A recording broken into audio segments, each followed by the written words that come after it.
Hello friends, मैं हूं वैष्णवी और आप सभी का मेरे यूट्यूब चैनल पर स्वागत है। यह हमारा मैथमेटिकल मॉडलिंग का सेकंड लेक्चर है। पिछली क्लास में हमने जाना था कि मैथमेटिकल मॉडलिंग क्या होती है और किस तरह हम रियल वर्ल्ड सिचुएशन का मैथमेटिकल फॉर्मूलेशन करके फॉर्मूला जनरेट कर पाते हैं। अब चलिए हम आज की क्लास शुरू करते हैं। जैसा कि आप देख सकते हैं, मैंने मैथमेटिकल मॉडलिंग के कुछ एग्जाम्पल्स लिखे हैं, like birth and death in a population, the pollution into and out of a lake, river or the atmosphere, drug assimilation into a removal from the blood stream। ये कुछ examples लिखे हैं जिसे मैं आगे आने वाले लेक्चर में कवर करूँगी। तो आज का हमारा मॉडल है Newton law of cooling. Newton law of cooling कहता है the rate of change of temperature is directly proportional to the difference between the own temperature and ambient temperature। ambient temperature मतलब the temperature of surrounding। इसको जब हम mathematical term में लिखेंगे तो कुछ इस तरीके से लिखेंगे कि dt by dt is directly proportional to own temperature minus temperature of surrounding। यहाँ स्मॉल t टाइम को डिनोट कर रहा है। जब हम प्रोपोर्शनैलिटी का साइन हटाते हैं तो एक कांस्टेंट आएगा, तो हो जाएगा dt by D T is equals to minus K into T minus T S. यहाँ हमने प्रोपोर्शनैलिटी का साइन हटा के एक कांस्टेंट लिखा, तो उसके साथ हमने एक नेगेटिव साइन भी लाया। ऐसा हमने क्यों किया है, आइए जानते हैं। इसको समझने के लिए हमने दो केस लिया है। पहले केस में हमारे पास चाय है जिसकी टेम्परेचर 30 डिग्री सेल्सियस है, और दूसरे केस में हमारे पास जो चाय की टेम्परेचर है वो 30 डिग्री सेल्सियस है। लेकिन पहले टेम्परेचर में सराउंडिंग का टेम्परेचर हमने 50 डिग्री सेल्सियस लिया है और दूसरी केस में सराउंडिंग का टेम्परेचर 15 डिग्री सेल्सियस लिया है। तो पहले केस में जो सराउंडिंग का टेम्परेचर है वो अधिक है टी के टेम्परेचर से, तो ऑफ कोर्स जब हम टी को सराउंडिंग के टेम्परेचर के कांटेक्ट में लाएंगे तो हमारी जो टी है वो और हॉट होते जाएगी। और वहीं दूसरी केस में जब हम चाय को सराउंडिंग के टेम्परेचर के कांटेक्ट में लाएंगे तो चाय ठंडी होती जाएगी। तो पहले में जो है सो इंक्रीज़ कर रहा है हमारा टेम्परेचर, और दूसरी केस में कूलिंग हो रही है, चाय ठंडी होती जा रही है। तो इसीलिए जो फर्स्ट केस है वहाँ पे के पॉजिटिव साइन के साथ आया है और दूसरी केस में के नेगेटिव साइन के साथ आया है। इसीलिए जब हमने प्रोपोर्शनैलिटी का साइन हटाया था तो कांस्टेंट को नेगेटिव साइन के साथ लाया था। आइए अब हम एक क्वेश्चन के थ्रू हमारे पूरे डेरिवेशन को समझने की कोशिश करते हैं। यह क्वेश्चन कह रहा है कि हमें रात के 12 बजे एक लाश मिली। जब हमें लाश मिली तब उस बॉडी का टेम्परेचर 80 डिग्री फ़ारेनहाइट था। उसके तत्पश्चात 2 घंटे बाद उस व्यक्ति का टेम्परेचर 75 डिग्री फ़ारेनहाइट हो जाता है, और जो हमारे रूम का टेम्परेचर है वह 60 डिग्री फ़ारेनहाइट है। तो हमें पता करना है कि उस बॉडी की डेथ कब हुई। तो हमारा हमने जो फॉर्मूला डिराइव किया वो था dt by D T is equals to minus K into own temperature minus surrounding का टेम्परेचर। इसको हम लिखेंगे dt by T minus T S is equals to minus K into D T. दोनों तरफ हम जब इंटीग्रेट करेंगे दोनों तरफ तो ये हो जाएगा log t minus T S is equals to minus K T plus constant आएगा। बेस हमारा यहाँ e है। अब t minus T S is equals to E to the power minus K T plus C one. t minus T S is equals to E to the power minus K T into E to the power C one, ऐसे भी हम लिख सकते हैं। अब e to the power C one ये हमें एक कांस्टेंट देगा, तो एक और लाइन हम लिखेंगे t minus T S is equals to E to the power minus K T, और ये कांस्टेंट c, इसको हम इक्वेशन 1 मान लेते हैं। अब हम इनिशियल टाइम पे देखेंगे जब टाइम 0 रहता है।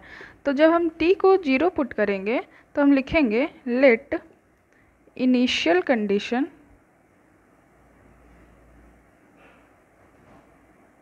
t is equals to 0। इस टाइम जो ओन टेम्परेचर है वो T0 हमने लिया है, ठीक है। अब हम इस इक्वेशन में पुट करेंगे तो हमारे पास आएगा t minus T S is equals to e to the power 0 into C. तो हमारी जो c की वैल्यू आ गई है वो t माइनस टी एस, ठीक है। अब इस वैल्यू को हम इक्वेशन 1 में पुट करेंगे। जब हमने c की वैल्यू इक्वेशन 1 में डाली तो हमारे पास t minus T S is equals to T naught minus T S into E to the power minus K T आया। अब हम e to the power minus K T is equals to t minus T S divided by T naught minus T S हो जाएगा।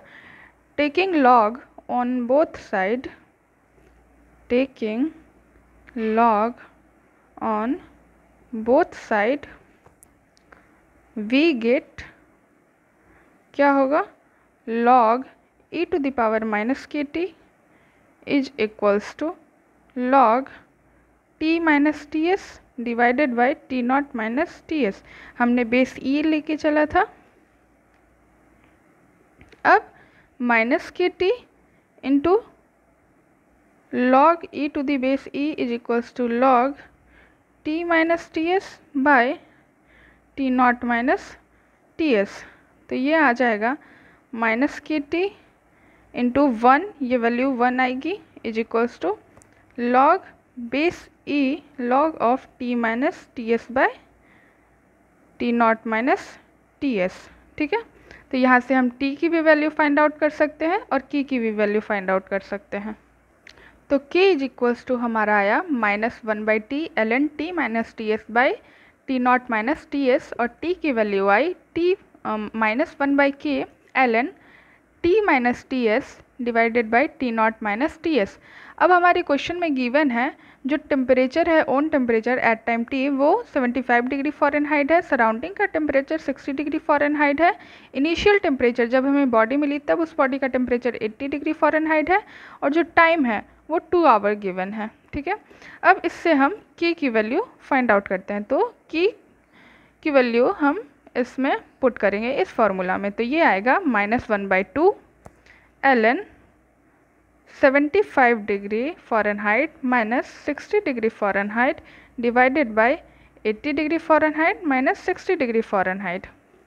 ये आ जाएगा minus 1 by two L N 3 by 4। इसकी value जब हम निकालेंगे तो ये आती है 0.1438, ठीक है।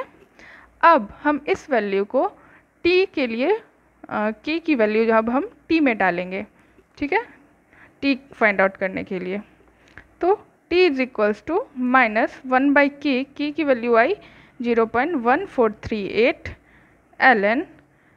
अब यहाँ पे हम t, यहाँ जो t है, अब हम मानेंगे कि जो उस व्यक्ति की मृत्यु हुई है वह एक नॉर्मल मृत्यु थी। तो जब नॉर्मल बॉडी का जो टेम्परेचर होता है वह 98.6 डिग्री फ़ारेनहाइट होता है। तो हम मान के चलेंगे कि उस व्यक्ति की जो मृत्यु हुई है वह नॉर्मल डेथ थी, उसे मृत्यु से पहले किसी प्रकार की बीमारी नहीं थी।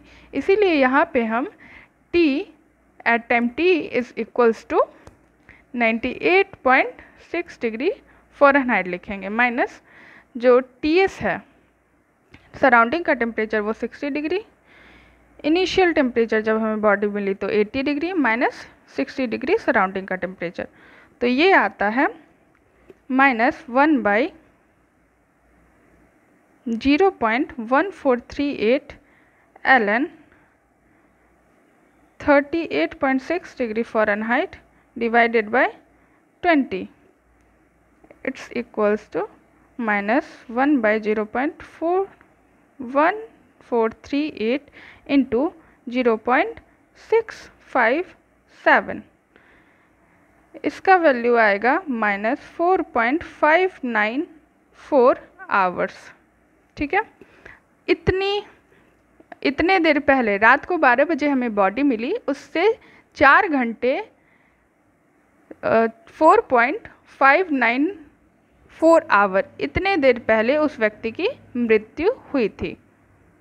देखिए यहाँ हमने घड़ी बनाया है। रात के 12 बजे हमें लाश मिली और हमने फाइंड आउट किया है कि उस व्यक्ति की जो मृत्यु हुई है वह 4 घंटे 34 मिनट पहले हुई है। यानी कि इधर हम आएंगे, 12 से पहले 11 बज रहा था, 4 घंटे पहले आएंगे तो 1 2 3 4 घंटे 8 बज रही है और 34 मिनट और हम पीछे आएंगे तो जब 7:26 हो रही थी तब उस व्यक्ति की मृत्यु हुई है। तो टाइम ऑफ डेथ जो है 7:26, इतना क्या होगा, पीएम होगा। पीएम क्यों होगा? क्योंकि रात के 12 बजे से दोपहर के 12 बजे तक एएम होता है और रात के 12 बजे से पहले और दोपहर के 12 बजे से पहले हमारा एएम होता है, पीएम होता है। इसीलिए यहाँ पे 7:26 पीएम हमने लिखा। यह हमारा डेथ का टाइम है। अब आई होप आप लोगों को यहाँ तक वीडियो समझ में आया हो। अगर आप लोगों को वीडियो पसंद आई है तो लाइक करिए और चैनल को सब्सक्राइब करिए। धन्यवाद।